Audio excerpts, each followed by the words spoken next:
जय परमेश्वर देवता लोगों, जय परमेश्वर। अब इन बनियों ने भी बल राजा की बात से राक्षसी पाप चलाया है और सबकी अकलों को राक्षसी पाप से ख़राब कर दिया है। और इन बनियों का गिरोह हिंदुस्तान में से रावण की तरह से पाप करने को निकला है। जब से बराबर दुनिया के नाम का पाप करा रहे हैं, जिसकी खबर दुनिया को बिल्कुल नहीं है, परंतु इस कदर अलबत्ता मालूम है कि इन बनियों ने राक्षसी पाप चलाया था। उस ज़माने में बादशाह ने जैन धर्म के मंदिर गिरवाए थे, जिसका अब तक सबूत मौजूद है। बल्कि इसका हाल तवारीखों से जाहिर होता है कि जिस कदर मंदिर के अंदर पुतलियाँ थी, उनकी नाकें तक काट ली थी। इससे उनकी सूरतें बिल्कुल बदल गई थी। सो सब संसार के लोग जानते हैं। सात अनूपदास महाराज लिखी किताब जगदितकारनी 274 पेज। वो किताब मुफीदाम मौसुम ब जगदितकारनी अशनी सात अनूपदास मोत वतन मुलक मारवाड़। यह जगदितकारनी, जिसको श्री अनूपदास प्रिंटिंग प्रेस छावनी आनंदपुरा में छाप के प्रसिद्ध किया, तारीख 17 अप्रैल सन 1909, जा बैसाख बुद्धि 12 सम्मत 1965, पेज नंबर 42 से आगे। दुनिया में जादू जादू जो कहते हैं और इंद्रजाल जो कहते हैं और राक्षसी विधा, पेज नंबर 42, और काफिर विद्या कहते हैं, सो पाप तो एक का एक है, परंतु दुनिया की ना समझने के वास्ते नाम अलग अलग लिख दिए हैं। सो यह चतुराई दुनिया की ना समझने के वास्ते की है, मगर दुनिया यह ख्याल नहीं करती है कि पहले रावण, अन्नकंस, कंस, कानून वगैरह ने राक्षसी विद्या का पाप चलाया था। जब वो भी इन बनियों की तरह से कुछ का कुछ सुझाते थे, सो यह बात दुनिया में प्रकट है कि यह बातें राक्षसी विद्या से सुझाते थे। लेकिन यह बनिए तो रावण वगैरह से भी ज़्यादा कुछ का कुछ सुझाते हैं। सो इस बात का ख्याल किसी को भी नहीं होने देते हैं। पेशतर मैं भी संसार की तरह से भूला हुआ था, क्योंकि मुझको राक्षसी पाप से जब तक इन बनियों ने दुखी नहीं किया था, जब तक मेरे को कुछ खबर नहीं थी। और अब तो जो कुछ मेरे ऊपर हो चुकी है वो बीती हुई लिखता हूँ। और मुझको तो इन सदागरान ने तरह तरह की जालसाजियाँ दिखलाई है। इससे मैं बार बार लिखकर तुम भूले हुए शख्सों को खबरदार करता हूँ, क्योंकि इन बनियों ने फ़कत दुनिया के नाम का पाप ही चलाया है और पाप से बुरा करते हैं। सो मुझको इनका पाप मालूम हो गया है, जिससे मैं आप लोगों को वाकिफ़ करता हूँ और लिखता हूँ। और तुम सब संसार अपनी अपनी आंखों से देख रहे हो कि कैसा जुल्म चलाया है। सो जिन जिन रजवाड़ों में ऐसा पाप चलाया है, सो सब संसार दरियाफत करके देख लो कि इन बनियों ने बूढ़े आदमियों और औरतों पर कैसा जुल्म किया है कि उन्हों को डाकी डाकन बनाए हैं। जिसका हाल तुम संसार के लोगों ज़रा दिल लगा कर सुनो कि जो छोटा गांव है उसमें 150 डाकनियाँ बनाई है, और जो कि उससे बड़ा शहर है वहाँ पर बहुत सी डाकनियाँ बनाई हैं, परंतु जो कि बूढ़े मर्द औरत हैं वो तीर्थ समान है। सो वेद और पुराणों में भी लिखा है और दुनिया में भी जानते हैं कि जो बुजुर्ग होता है वो तीर्थ के मानिंद है, मगर इनके सर बदनामी दे दिए।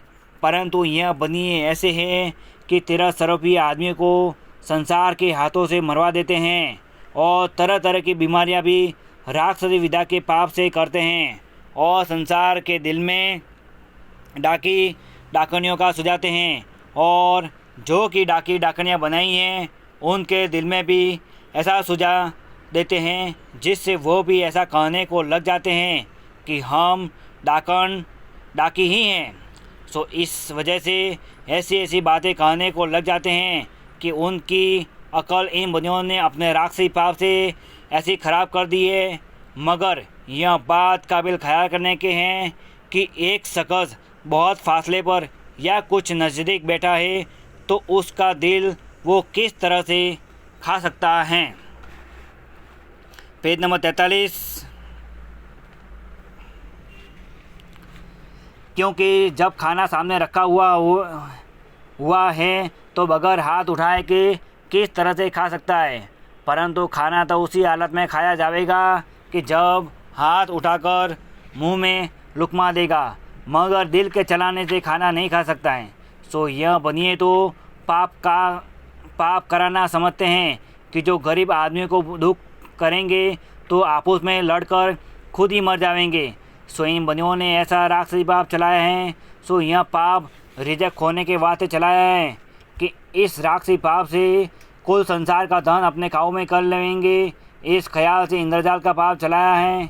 सो इन बनियों ने कुल जहान का काबू में कर लिया है। सो संसार के लोगों को यह बनिए अपने राक्षसी पाप से बीमार कर देते हैं और फिर उनके मुंह से यह कहलाते हैं कि मुझको डाकन लग गई है। सो जब कि उस बीमारी से मर जावे तो फिर कहने को लग जाते हैं कि डाकनियों ने खा लिया है। और अब तो जिस दिन से अंग्रेज़ हिंदुस्तान में आए हैं, जब से डाकनियों के बहाने से ज़रा कम मारते हैं और डाकनियों का जलाना मारना भी थोड़ा बंद किया है, मगर डाकनियों के बहाने से नहीं मारते हैं। मारे तो डाकनियों के बहाने से नहीं मारे तो और इस संसार के नाम का जादू से तरह तरह का पाप करा के और बीमार कर के कच्ची उम्र में मारते हैं और किसी को चोरी छाने जादू से बीमार करके अब भी डाकनियों का सुझाते हैं। तो अब अंग्रेज़ों से डरते हुए गरीब आदमी चोरी छाने अब भी डाकनियों की बातें करते हैं और चोरी छाने इस वास्ते करते हैं कि हमारा जाल मालूम हो जाएगा और अंग्रेज़ हमारा जाल समझ जाएंगे तो हमारा जाल छुड़ा देंगे, जिससे डाकनियों का जलाना मारना अब बंद किया है। और रावण ने दुनिया के पीछे कई ग्रह लगाए थे कि जिससे कई गरीबों को संसार के हाथों से संसार में बुरा होने के बाद दुख दिलाता था।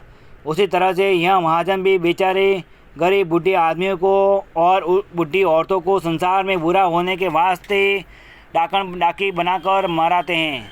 उसी तरह से यह भी वैसे ही गरीब हैं। तो संसार के लोग अच्छी तरह से इस बात को सोचो कि रावण जो राक्षसी पाप से बीमार कर देता था और किसी को मार भी देता था, सो जब कि दुनिया को खबर पड़ी, जब दुनिया ने रावण को मैं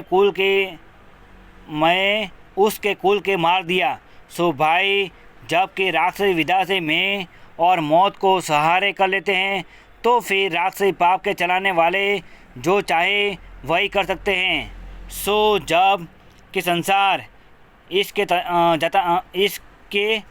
तजाने का बंदोबस्त ना करे, जब तो जीने के बाद जीने का भी धर्म नहीं है, क्योंकि मालिक ने तो सभी को पूरी उम्र दी है कि कदीम और ठेर से बुजुर्ग यानी बूढ़े ज़ईफ़ होकर मरते हैं। परंतु इन बनियों ने रावण की तरह से संसार के लोगों की मौत को काबू में कर लिया है।